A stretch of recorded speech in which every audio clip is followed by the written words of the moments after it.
Bonjour.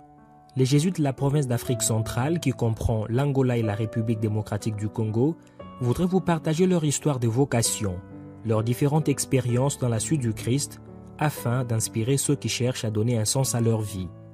Pour réaliser cet objectif, nous allons publier une série de vidéos que vous pouvez retrouver sur notre page YouTube Ignacy wa Loyola ou sur notre page Facebook Jésuites à Sœur.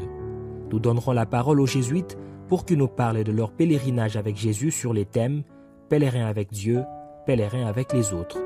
Ils nous partageront leur cheminement vocationnel, en formation ou en mission. Ils nous parleront de leur consolation, mais aussi des défis qu'ils rencontrent dans la mission qu'ils réalisent pour la plus grande gloire de Dieu. Mais qui sont ces jésuites? Quelle est leur mission dans la province d'Afrique centrale? Quel est le cheminement que l'on est appelé à faire pour devenir jésuite? Peut-être qu'il vous est arrivé de vous poser ce genre de questions ou d'autres qui sont similaires.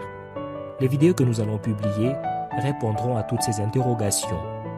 Saint Ignace de Loyola, le fondateur de la Compagnie de Jésus, était un pèlerin qui a accepté de tout quitter pour la plus grande gloire de Dieu et le salut de son âme.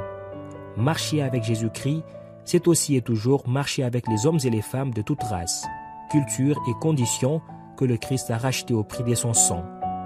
Chers jeunes, le Seigneur sait qu'un choix fondamental des vies, comme celui de se marier ou de se consacrer de façon spéciale à son service, nécessite du courage. Il connaît nos interrogations, nos doutes et les difficultés qui agitent la barque de notre cœur.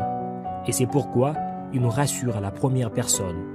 N'aie pas peur, je suis avec toi.